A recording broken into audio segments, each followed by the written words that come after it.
नमस्कार विद्यार्थी मित्रांनो, मागील भागामध्ये आपण इयत्ता 9वी विषय मराठी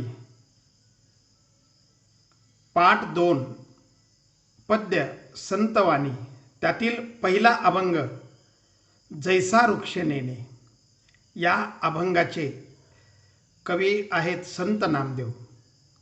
मागील भागामध्ये आपण कवींचा परिचय, कवींच्या रचना आणि अभंग तालास्वरात कसा म्हणायचा याविषयी आपण माहिती बघितलेली आहे। या भागामध्ये या अभंगाचा भावार्थ आपण पाहणार आहोत। तसेच या अभंगातील कठीण शब्दार्थ हे त्यांचे अर्थ आपण आता माहीत करून घेणार आहोत। तर हा जो अभंग आहे यामध्ये संत नामदेव यांनी संतांना वृक्षाची उपमा देऊन त्यांची महती सांगितलेली आहे। हा अभंग सकल संत गाथा खंड पहिला संत नामदेव महाराजांची अभंग गाथा या पुस्तकातून घेतलेला आहे। या खंडामध्ये या अभंगाचा क्रमांक आहे 1477वा हा अभंग आहे जैसा वृक्ष नेणे। या अभंगामध्ये पहिल्या कडव्यात संत नामदेव सांगतात, जैसा वृक्ष नेणे मान अपमान तैसे ते सज्जन वर्तताती। या कडव्यातले शब्दार्थ बघा।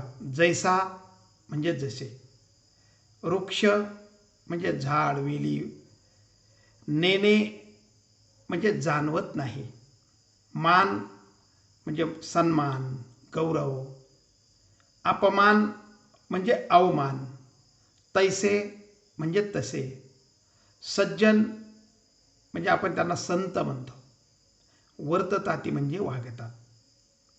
विद्यार्थी मित्रांनो, जैसा वृक्ष नेणे मान अपमान तैसे ते सज्जन वर्तताती।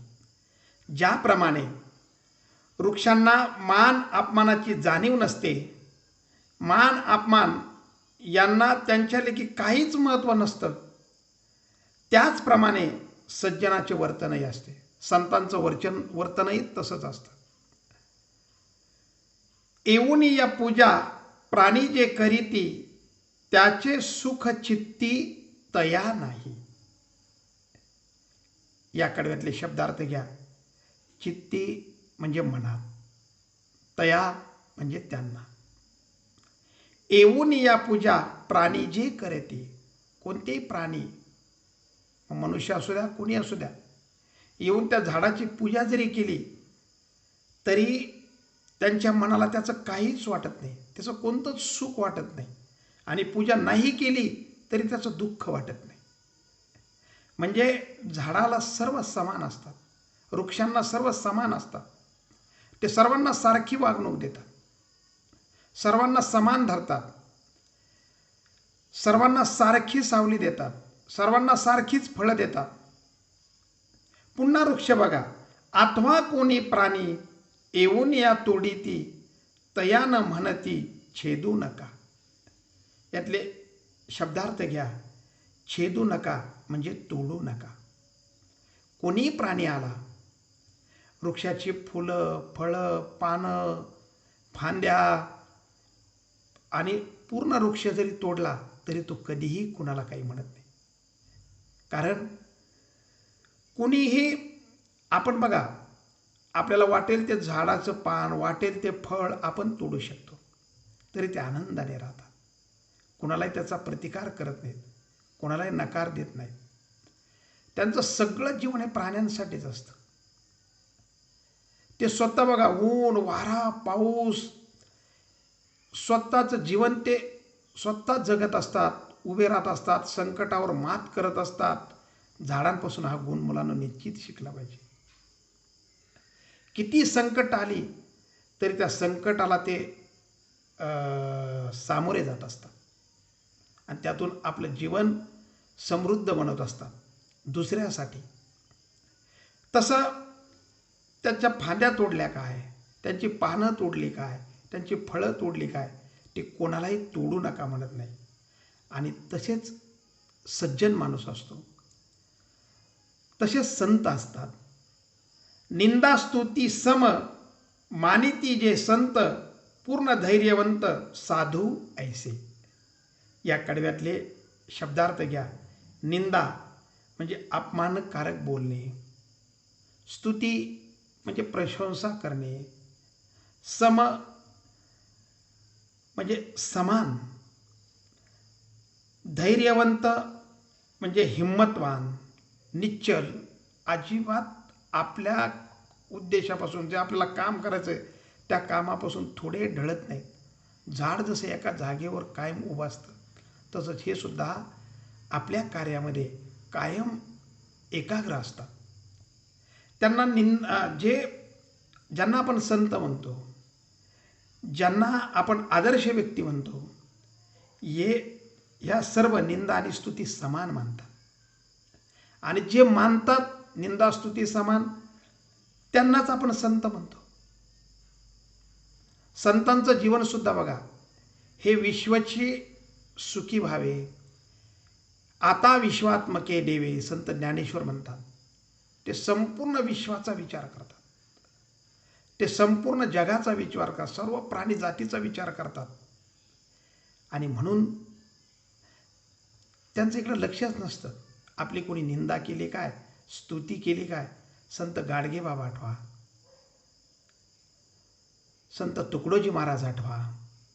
सतत जनतेला संदेश देण्याचं काम ह्या सर्व संत तुकाराम महाराज आठवा, संत जनाबाई आठवा. असे कितीतरी संत आहेत की ज्यांनी फक्त ह्या प्राणीमात्राचं कल्याण व्हावं, ह्या विश्वाचं कल्याण व्हावं हे सांगितलेलं आहे. मग अशा संतांना निंदास केली, त्यांची निंदास केली काय, स्तुती केली काय, काही वाटत नाही. नामा म्हणे त्यांची जरी होय भेटी, तरी जीव शिवा गाठी पडूनी जाय. या कडव्यातले शब्दार्थ घ्या. भेटी म्हणजे गाठ भेट, जीव म्हणजे प्राण, शिवा म्हणजे परब्रह्म, गाठी म्हणजे एकत्र, जाय म्हणजे होते. बघा, नामा म्हणे त्यांची जरी होय भेटी, ज्या अशा सज्जन माणसाची भेट होईल आणि अशा संतांची जर भेट होईल तर आपल्याला देव भेटल्यासारखं वाटतं, परब्रह्म भेटल्यासारखं वाटतं. ह्या लोकांच्या सानिध्यामध्ये आपलं जीवन, ह्या संतांच्या सानिध्यामध्ये आपलं जीवन समृद्ध होत असतं. झाडांकडनं, वृक्षांकडनं आपण एक गुण शिकायचा की एवढी संकट वगैरे सगळी आली तरी ते आनंदात असतात, खूप चांगलं जीवन जगत असतात.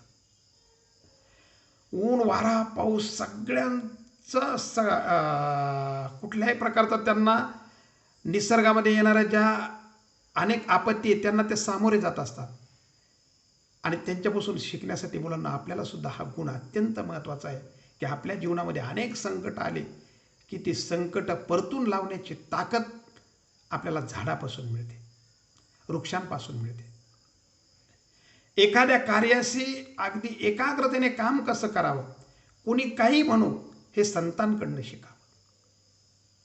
कारण आपण जे काम करतो ना ते काम चांगलं असावं, समाजाच्या उपयोगी असावं, समाजाच्या हिताचं असावं. मग कोणी काही बोलो, सत्य मार्गाने चाललेलं आपलं काम असावं. मग त्यामध्ये आपण अगदी कुठल्याही प्रकारे न डगमगता निश्चलपणे ते काम आपण केलं पाहिजे. तेव्हा मान, अपमान, सन्मान ह्या सगळ्या गोष्टी माणसाचा म्हणजे गर्व निर्माण होणारे असतात. त्यामुळे विद्यार्थी मित्रांनो, नामा म्हणे त्यांची जरी होय भेटी, जे असे साधू संत आहेत त्यांची गाठ भेट पडली, त्यांची भेट झाली तरी परब्रह्म भेटल्यासारखा आपल्याला वाटतो. आणि त्यांच्याकडनं म्हणून संतांची संगत कधी सोडायची नाही, संतांचे विचार कायम अंगी बाणायचे. कारण संतांचं कार्य हे नेहमी समाज उपयोगीसाठी असतं, समाजाच्या भल्यासाठी असतं. आणि हेच संत नामदेवांनी ह्या अभंगामध्ये सांगितलेलं आहे की जैसा वृक्ष नेणे. जसं वृक्ष काहीच जाणवत नाहीत तसा सज्जन माणूससुद्धा काहीच जाणवत नाही. त्याला सुख दुःख, तुम्ही पाय पडले काय नाही पडले काय, तुम्ही त्यांना काही दक्षिणा दिली काय नाही दिली काय, काही नाही. सर्वांना समान मानणं हा झाडांचा गुणधर्म संतांच्या ठिकाणी असतो, सज्जन माणसांच्या ठिकाणी असतो. या अभंगामध्ये संत नामदेव यांनी वृक्षाच्या रूपाने संत माणसाची लक्षणं किंवा त्यांची उपमा देऊन त्यांच्यातले गुण आपल्याला सांगितलेले आहे. यानंतर या पद्याच्या पाठीमागचा जो स्वाध्याय आहे, पान नंबर 4 वरचा, हा स्वाध्याय सर्वांनी आपल्या स्वाध्यायवहीमध्ये पूर्ण करायचा आहे. मागच्या भागामध्ये आपण अभंग कसा म्हणायचा आहे, चाल त्या अभंगाची चालीमध्ये आपण म्हणून घेतलेला आहे, त्या पद्धतीने तो अभंग म्हणायचा. आता पुढच्या पाठामध्ये आपण पुढचा अभंग घेणार आहोत. पुढचा अभंग आहे तो संत जनाबाई यांचा धरीला पंढरीचा चोर. पुढच्या भागामध्ये या अभंगाचा आपण अभ्यास करूया. धन्यवाद.